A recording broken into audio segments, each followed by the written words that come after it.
সত্যি এই মুহূর্তগুলো দেখতে সত্যিই ভালো লাগে, তাই না? এগুলো শুধু ক্যামেরা বন্দিই করা থাকে, জীবনে আর বন্দি করা যায় না। যাই হোক, অনেক দিন আগে একটু ফিরে যাই চলো। সবাই কম বেশি জানি যে আমরা দুষ্টুর পিপির বাড়িতে গেছিলাম।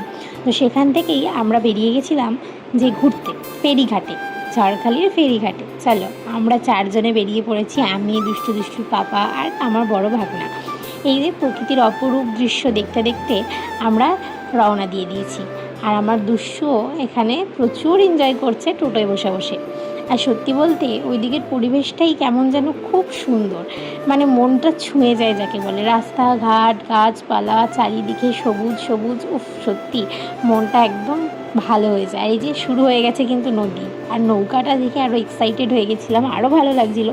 মনে হচ্ছিলো এই চলে এসেছি। আর এই যে সত্যিই আমরা চলে এসেছি দেখতে দেখতে।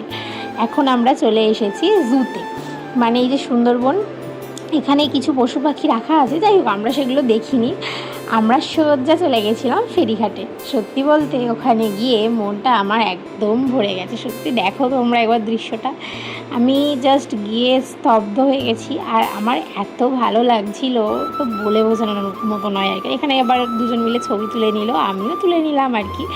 আর বেশিরভাগ সময়টাই দুষ্টুর পাপার কাছে থাকে, কারণ ওর বাবার কাছেই সব থেকে থাকতে ভালোবাসে। আমার কাছে থাকে, বাট ওর পাপা থাকলে ও আর আমার কাছে হয়তো থাকতে চায় না। ওর পাপার কাছেই ওর বেস্ট, মানে ওর কাছে ওর পাপা বেস্ট, আর ওর পাপার কাছেই থাকতে ভালোবাসে। সত্যি বলতে এদিকে প্রকৃতিটা দেখো কত সুন্দর লাগছে। এদিকে এই যে এই লঞ্চটা আবার ছেড়ে দিল, কোথায় যাবে জানি না। যাই হোক, দেখতে তো খুব ভালো লাগছিলো, সেগুলোও তোমাদের সাথে শেয়ার করলাম।